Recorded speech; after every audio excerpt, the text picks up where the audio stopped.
Have you ever had a near-death experience? Or perhaps someone you know may have had a near-death experience? Well, if so, we would love to hear your story and have you as a guest on our podcast. For more information, visit NDE.world. Again, that's NDE.world. We would love to hear your story. Welcome to the NDE World Podcast, where we explore the magical, mystical, and spiritual world of near-death experiences. And now, Ashton Lewis and Daphne Lynn. And welcome back to the NDE World Podcast. I am your host, Ashton Lewis, and my lovely co-host with me is Miss Daphne Lynn. Hello, Daphne. How are you today? Good morning. How are you? I am super duper... Fantabulosus. Yeah, sounds good. Sounds good. Yeah. Good. Any I'm really, glad to hear really it. cool adjective that you can add to it. Yeah. Yeah, and Stack we should 'em. be that way every day, no matter what we be going through. That's right. You know, Now, just pains because are I'm in a just good mood pain. all the time doesn't mean I don't have issues and and Exactly, problems yeah. or just every day. All of us do. We deal with it. But how are you going to react to the things that happen to you in life? Or That's the beauty in it. You have the choice to choose what mood you're going to be in, what frame of mind you're going to be in. absolutely, it's your all choice. Free will. Absolutely. Let's talk a little bit about choice while we're on that subject. And for those of you who are new out here, don't forget to go to NDE.world for more information about who we are and what we do. And we'd love to have you as a guest. If go to the website and it tells you all the different things we do. And if you see something on there that you're interested in on the website, just contact us and we'll make it happen. Yeah, sounds good. We're looking forward to it. I mean, we've got some scheduling we've got coming up soon and very forward to that. Oh my God, I can't wait. So let's get back to the subject at hand real quick. And Free. Then we'll get into the actual, Free will. Free will, yeah, choice and free will, yeah. Free will is your gift. It's who you are. It's what you have. It's what makes you you. Choice is what you do with that free will. Exactly. Okay, now we can look at choice as, every day we have basic choices. And now let's just, I'm going to hypothetical. Throw it out there for you just for a second. Hypothetical. You'll be a Hypothetical. Okay, hypothetically speaking, let's say when you wake up first thing in the morning, you have a choice on whether or not you either want to wake up and get out of bed or push that alarm clock, turn it off, and go back to bed. Okay, that's a choice, believe it or not. Simple. It is, yeah. Simple, minor choices. It's a simple, yeah. Once you get up, you decide that you got up and get up, where you're going to go. You can have a choice on what you're going to have for breakfast. Let's say, for example, do you want, I don't know, oatmeal? Or do you want cereal? Do you want, bacon, eggs, whatever? And do you want pizza or spaghetti? I mean, what you got left over in the fridge? I mean, it just doesn't matter. It's choice. And those are just basic everyday choices that that really have a lot of really cause and effect kind of elements to it. Now, let's get a little bit deeper on choices. Now, however, there are choices that we make in our everyday life that really affects us on the spiritual level. Choices like, how do you treat other people? Yes. How much do you love others? How do you show that love? How are you there for others? And how are you part of that team of humanity? Mm-hmm. So that's a choice, and you've got a choice on whether or not you want to hurt someone. It's a choice. Yes, it is. You got a choice on whether or not you want to harm someone or you want to love someone. You want to do. These are all choices on a deeper spiritual level. And these choices, the reason why I'm bringing that up, are the things that stick with us and the things that we carry over into that next life, that next realm, and things like that. Yeah, that's really connected to the life reviews or what people call judgment and things like that. Although, from what our understanding, there is no judgment on the other side. No, you basically judge yourself. Yeah. So these choices, I just want to emphasize real quick, and we're not going to dwell on it much. It just popped up in my head, and then we're going to get on with our today's clip on the episode. But it's just your everyday choices, what kind of, what color socks you're going to wear, or what kind of shoes, or what kind of exactly. clothes. That's just basic everyday choices. How are you going to wear your hair? Absolutely, yeah. Those don't really have a lot of impact in the afterlife, is what I'm trying to say. So, but there are choices that we make throughout the day, throughout our lives, on how do we treat others, how do we treat ourselves. Yes. And that's something I'm even working on. We have to treat ourselves. I've got adjustments as well. I can make in my life as well. So just how do you treat yourself? How do you treat others? Right. We have to treat ourselves with respect as well as others, because it starts with self. It does. Self-responsibility. So that free choice is really given to you for experience of the most positive, happy, joyful life that you can experience to take back to that other side. Absolutely. And always think about this, guys, all of you out there listening, when it comes to self, there's two categories when it comes to self, and you're going to fall under one. You're either a less, or you are an ish. You're called an ish or a less. So what that means is you are either selfish, which means you're more. It's not that you don't love, because you can love. Everybody loves, but the point is you're more concerned about yourself, your issues, your world, your job, your things, your da-da-da. Your life pretty much revolves around you. So you would be more of a selfish person. The other one is less. A selfless person would be a person who lives for others, who does things for others, who just, that's what they live for. That purpose is to be a selfless person. Yes. So when it comes to the self, it's either predominantly, you're really both. I'm not going to say you are selfless, right, or yeah. you are. Everything is contextual. It's within context, of course, but right, both sides. Your predominant character. What is your predominant character, and what are your predominant choices that you make daily? Exactly. And always keep them in mind on how they're going to affect you, and come back on you in the long run. That's that you have to be the judge of the things that you've done in your lifetime. Absolutely. And I've done many things that I know I'm remorseful now on this side of the things that I've done. I've had to ask for forgiveness of others. I've had to forgive myself, and we have to let go of the things we've done and start replacing those bad things that we've done in our life with the more positive. If you've been selfish, be more selfless. Just saying hi, how are you doing to somebody could change their world. You just don't know the impact that you're going to have on that little statement, because so many of us walk around. I work in the public, so I see it daily. So many people walk around and do not even look you in the eye anymore. They don't even acknowledge you.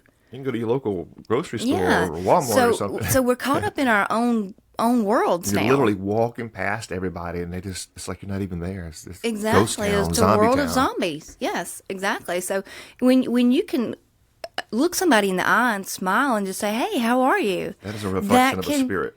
Exactly. You can brighten someone's day beyond what you can even imagine. They may be having the worst day of their life, and that simple statement changed their life, kept them from committing suicide or something. We just don't know the impact that we're going to have on others. Most people don't even realize the impact of what a smile alone could do, Daphne. Yeah, and even a little smirk, a little quick grin. Hey, the light up in the eyes, that's when the eyes are the window to the soul. That's right. And you still see it out there. You do. still see people. It's I love it when I look now. at someone and they give me that smile or that eye, that look, and that eye. That's a spirit-to-spirit connection, and we all should do that. Yes. But yeah, with the government mandates and these things, like with these, I don't even want to go down the COVID trail, but all of this stuff like that, and it's really affected our social interaction with each other. It has impacted in a negative way. It has impacted it, but it started before that.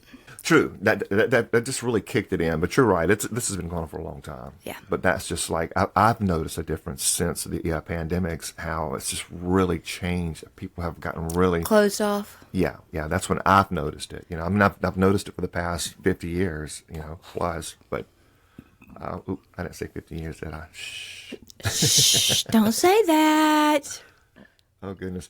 Anyway, let's go ahead and go with our today's episode on the latest review that we've got, our near-death experience. We got our near-death experience from actual individuals that come onto the show, or we hold phone conversations with these guys and let them share their experiences. And you as well, if you've got a story to share, be sure to come on the show and share it with us. You know, we can do it phone call style or whatever. It doesn't matter. We're here to really work with you, and we'd love to hear it. We're fascinated with this stuff, by the way. Yes, most definitely. And we pull from the NDERF site, NDERF website.org website. Yes.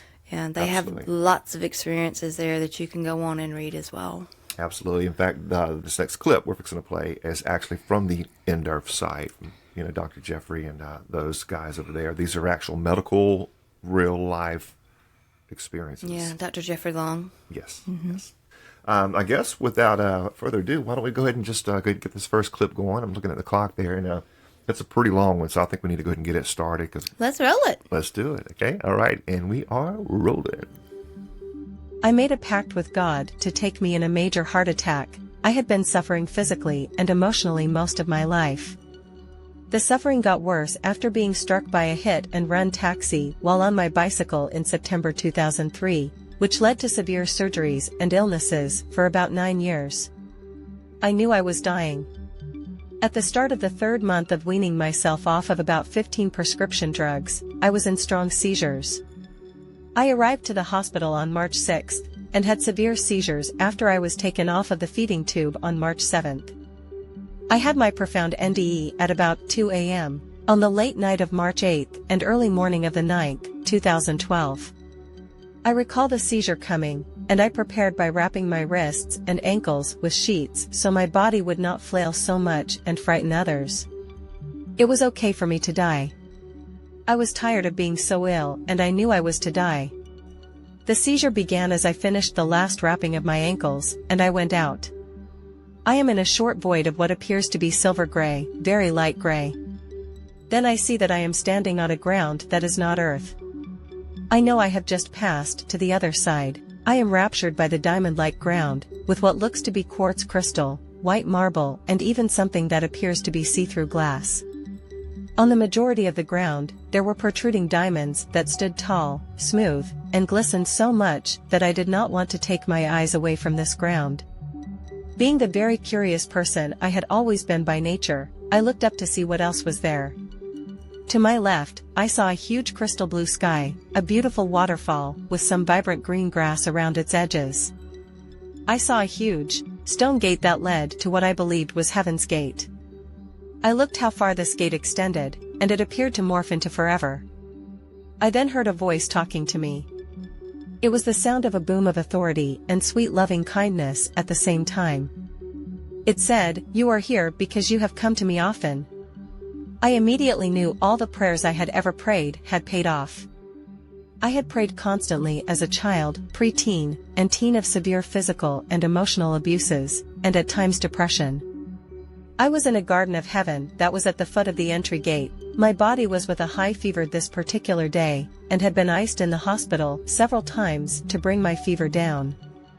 In my NDE, I observed the gate to heaven and the narrow golden, chiseled path that led to it. I saw the different ground under the path, which was not the large diamond-like ground I was standing in. I was picked up by an angel by the back of my body and taken to the waterfall. I was laid at the foot of the waterfall. The most minuscule touch of my left little phalange touched the water that was not really water. It looked like gel with the diamond-like colors emanating from it. I felt my fever immediately leave my body. I was then picked up by this angel and brought back to where I had been standing. I saw my maternal grandmother to my right. She was with 3 other relatives that I recognize. To my left is my paternal grandmother and 3 relatives on my father's side who I recognize. My father seemed to want my attention and moved from the maternal side to the paternal side.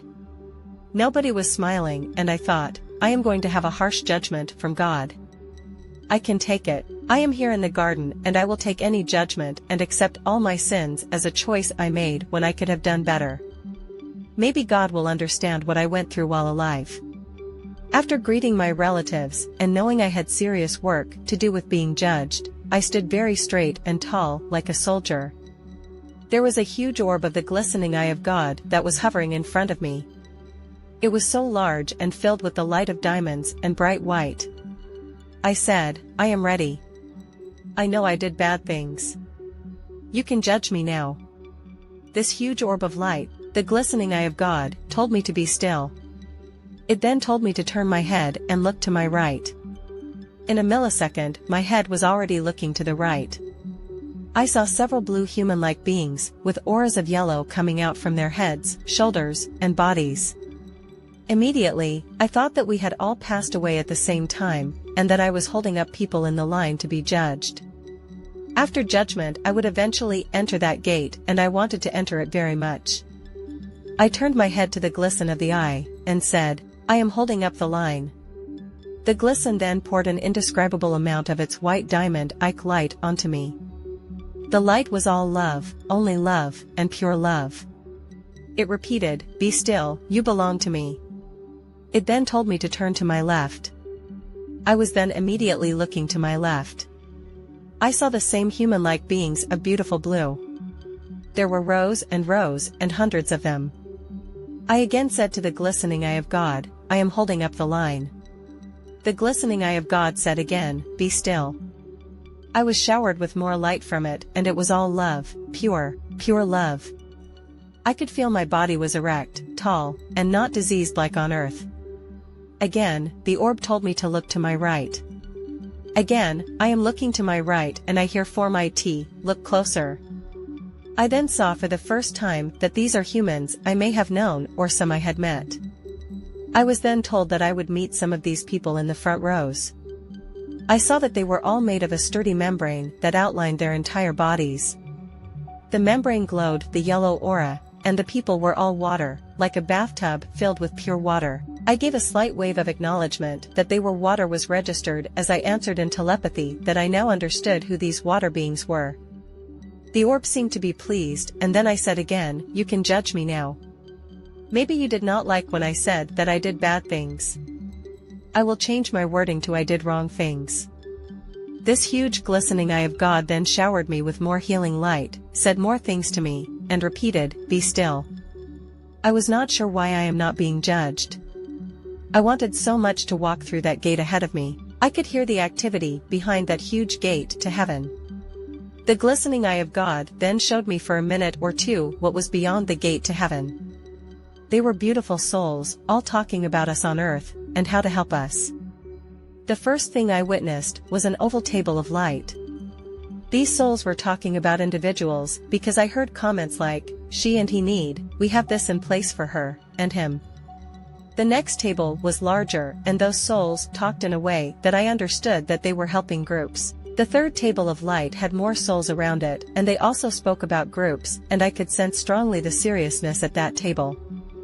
All I wanted was to be able to start my walk into heaven and do whatever job was waiting for me. I had always said to God, I am so worthless, and if you let me in heaven, I will sweep the floors forever and ever. My attention was brought back to where I was still standing on the diamond-like ground. Even with all that I had been shown, I still say to the glistening eye of God, I am taking up time, and somewhat to talk with you. I had heard some of the blue human beings in the right front row tell me that they could not hear what the large orb of light was saying. I look at my right and left, saw my relatives smiling, just a little. I believed that I would now be allowed in. At this moment, I am filled with anticipation that the judgment must be good. When I start walking down that little golden path toward the gate to heaven, I heard by telepathy and eye contact, when my relatives were saying to me that I am doing fine. Suddenly, the huge white orb of the glistening eye of God dims, and a huge golden yellow orb comes out from its right. I immediately sense that it is the light of Jesus. I am bathed in this golden yellow light and healed, and healed, and healed even more. I cannot speak. It tells me, I love you. Its rays touched my body, and I thought I would somehow be transported up those rays. They touched me, and then the golden yellow orb went back into the first huge white orb, the glistening eye of God. A stone ledge then came out of the sky, and a moving art drawing of my life is presented to me, then another, and another. I was having a life review. The drawings, where I was moving in them, were showing me that I was kind to people at different ages of my life. The first moving drawing was me, at about 2 years of age, chasing a butterfly that was teasing me to chase it. I was giggling and having fun playing with this butterfly. I had a pinafore edge dress on, and I was in a park, running with delight of being a little girl. I look at my maternal grandmother and paternal grandmother. They are smiling a little more now, and I feel I have been made as ready as possible. I feel both my grandmothers raise their arms to lightly guide me to start walking down the golden path. Everything goes into a void-like second, though I see silver-gray essence of some sort. I looked up and saw the bright white, glistening eye of God once again. I watched it leave, like a balloon slowly drifting away into space. It tells me one last thing I hear audibly, like an everyday human talking: continue to do what you have been doing. I believed it meant that I had been doing a good job of being a passed-over soul. It disappears as I follow all its light. I see it as it leaves completely, and I am staring at the ceiling of my hospital room. I immediately felt two opposite human feelings at the very same time.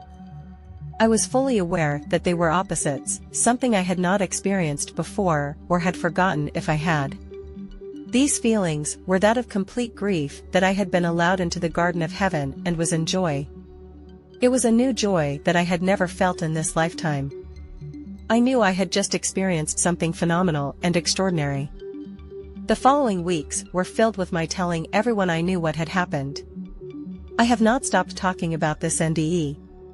It is my joy, it is my new life, it is my gift and the reason I want to live. Simply to share the story that we are so incredibly made and loved by the all there is, love, God. And we are back. That's a nice one there, Miss Daphne. Any comments on that one? Yes, it is. It's a very nice one.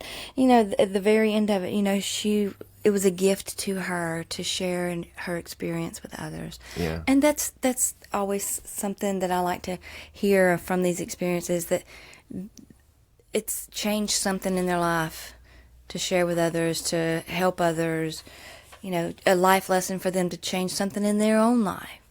So that's always really good to hear. It is. And I believe that's part of the main reason people have these. You know, I would say it is definitely always the reason, but in most cases, it's for a reason why people have these experiences. And it does, you know, affect them in a more constructive way. Exactly. So my first thing is, and you hear this in so many of these accounts, they knew they were dying. Uh-huh. The physical body, they knew the physical body was dying. And I believe everybody, you know, if you're going that route, you're going to have some kind of sense, you know, unless you were just like taking out automatically, boom, bam, and you didn't know. That's one thing. However, you know, in certain situations, we hear that so much that, you know, you have some kind of sense, or the body knows, or the mind knows, the consciousness knows that you're getting ready to. We're getting ready to transition. Yeah. Yeah. She ends up in a void. A silvery gray silvery gray instead of a black. So I thought that was interesting. Yeah. And the ground, she realized it wasn't the earth, that she was on the other side. And talking about the crystals, quartz, and the diamond ground and things like that. And the see-through glass. Mm-hmm. Yeah, that was very interesting. It reminded me of the, in the beginning, like in the Bible, where they talk about the pearly gates of heaven, the roads and of the different colors and streets of different colors of jewels. It's kind of what it reminded me of in the beginning, but it was diamond and clear glass with the quartz and stuff. Yeah, definitely a heavenly scene for sure. Definitely. Well, and then she looks off in the distance and sees Heaven's Gate. A big gate. A big waterfall and blue sky, and you know. So the gate, it says that when she was looking at the gate, that she heard this voice of authority and kindness at the same time. That says, you are here because you came to me often. Right. Think about that. And she Any comments on that? associated that to her prayer life. Exactly. Right. That's kind of like what I picked up on it as well. So she had a good relationship with Source. She also noticed the narrow, golden, chiseled path. Mm-hmm. But in the garden. In the garden, yes. In the garden. And then, but the one thing I thought was interesting about the gate that she saw off in the distance, she knew that it led off to forever. Mm-hmm. So yeah, that's interesting. It is. I mean, it says she was picked up by an angel and taken to the waterfall. Yeah. But it wasn't like water. It was almost like more like gel. Yeah, that was diamond sparkling kind of thing, But a healing. Yes, and then she looked to the right and saw what? The greeting party. Yeah. The family. Yeah. On the maternal. On the right, and then it said she looked to the left, and then she saw all of her fathers. The grandmothers. Paternal on the left side. But one thing she said was no one was smiling. So the greeting party was there, but they weren't smiling. So she was a bit concerned that she was going to have a harsh judgment. I don't know if that would be actually a greeting party, though. Right. Well, exactly. If you look at it like that, I think because she was already greeted, she was already there, and now she's already taken over to the waterfall. I think it's just a deceased loved one. It ties in. Maybe that's leading up to her life review. Maybe. Yeah. Because she knew something was going on when she saw them, but like you said, nobody was smiling. So that would be kind of uncomfortable, I would think, if you see all your family there and nobody's smiling. Right, and that's why she said she felt she was going to have a harsh judgment. Yeah. Oh, it starts to get good here in a minute. It's really this moves me to this next part coming up. So, so serious about her, being judged. Now, this orb that she's calling the Eye of God. Orb of light, yeah. Yeah, beautiful orb. And she says, I'm ready. I did what I did, and you can judge me now. And the voice came out of the orb and says, look to the right. Be still and look to the right. Be still and look to the right. And what does she see when she looked to the right?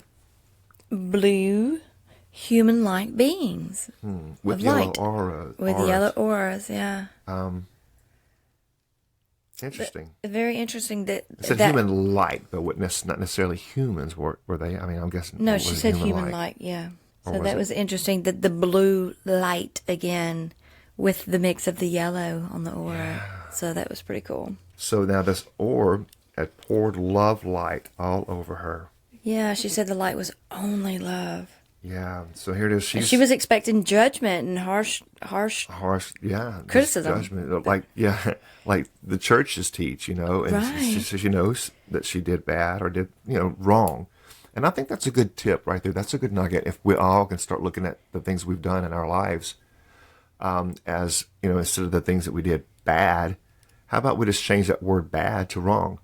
The things that we did that were wrong choices. But we made wrong choices. Exactly. Yeah. Not that you are a bad person. We got to get rid of that because the source doesn't look at all of us like that. And I wouldn't even say wrong choices. I would just say poor choices. Poor choices. Yeah, that's good. Words are powerful. Words are they're magical. So they really, really are. Yeah, yes. I've made some really poor choices. Or really have not so good choices. Or so there's ways of saying things. But without just condemning yourself. Exactly. Yeah. Yeah. So now the source is there pouring all of this love over her, and she's ready to be judged. And what it says, be still. You belong to me. Okay. Think about that. She's waiting to get judged, and he just wants to pour out the love. Yeah. Totally opposite of what the religions teach. Yes. Totally opposite. Yeah. Says that, and then it said, to look again to the left, and when she had looked to the left, there was more humans. Yes. A whole lot more, and they had that kind of that yellow aura as well. But it says she continued to be showered, showered as love and pure love. Mm-hmm. But the same when she was looking to the left, the same human-like blue beings.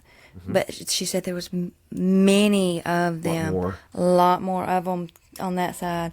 Yep. So that was interesting that there was more of them over there on the other side. Uh-huh. And then she was told to look to the right again, and she saw even more people. But this one's, but these had like a membrane kind of glow, and they were like what she would call water beings. Yeah. But think about that. She knew them all. And it was telepathic too. Yes, that's what I was going to say too. Telepathic communication. We see that all the time as well. And it said more healing light, not judged.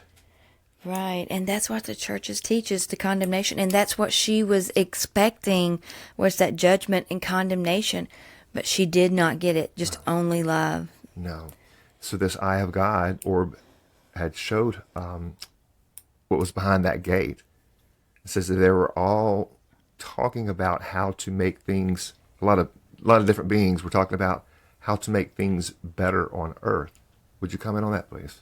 Right, yeah, I that's what I had wrote down as well, is beyond the gate she saw more human-like beings in there, but they were all talking about us on earth, is what she said, and how to help us. That's the part I like right there. So how to help us, how to make things better. But think about this. Go ahead. I don't want to lose your thought. But no, yeah, that just reminds me of so many of the stories that we've already heard, plus the Remember book that I just finished reading. It talks about they are there to help us and assist us, and ready and willing to help. All we have to do is ask. Yeah, one of the challenges to go with that thought, from what I'm understanding, is what people are doing, is we have been visited by these beings since day one. Yeah. The angelic, the spiritual, these other beings that we don't know what they are, who they are. But now, in the past century, especially in the past 50 years, now I'd even go with as far technology? as 50 to 80 years, 80 to 100 years.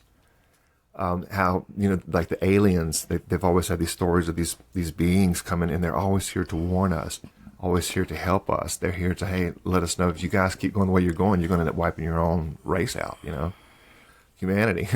So we've had stories of beings coming here to help us, to warn us, to teach us things, but we are conditioned in our government and everything is to try to get some kind of military to destroy these beings. And we've destroyed a lot of them, shot them out of the air back in the day, and all these things are taking place even today. So there are beings trying to communicate with us, but instead of us accepting that love and that guidance that they're wanting to give us, we're fighting them.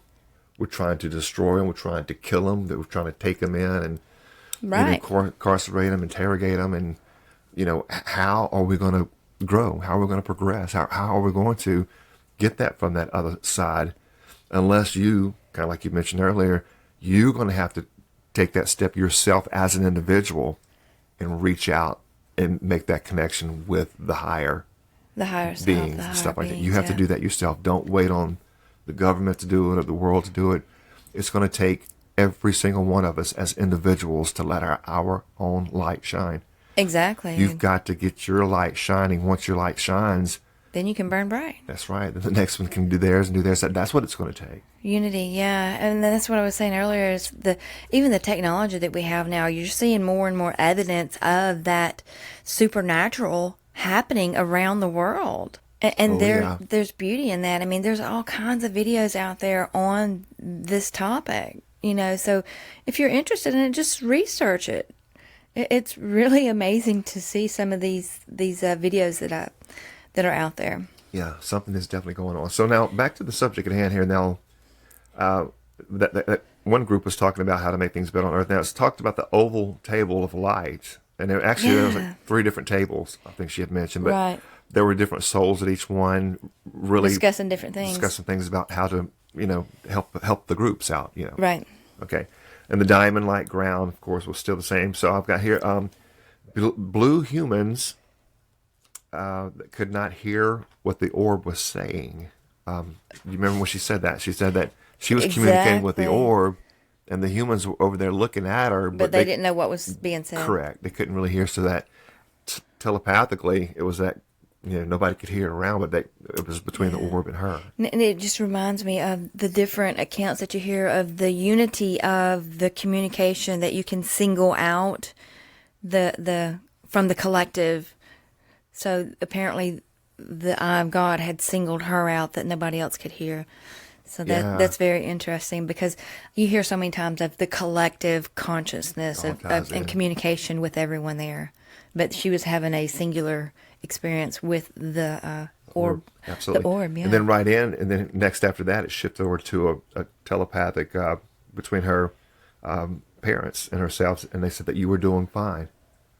She said it was, telepathic, and they let her know she was doing fine. But then this gets interesting. Check this out. It says that the golden yellow orb came out of the eye. The golden, a golden yellow orb came out of the eye, or the orb. Mm-hmm.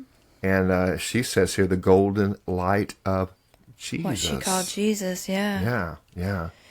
And it was healing her. Yeah. It was healing her from its own light. Think about that. That was beautiful, that golden light that came out of that other light. Right. And just reminds me of the blue beings with that golden light. It could be that level of... the two combined. Wow, yeah. Something to think about. Yeah. Wow. Cool. Now, then it says it goes into the life review. I thought this was pretty interesting. Like a big stone marble like. Yeah, and then it says like moving drawings.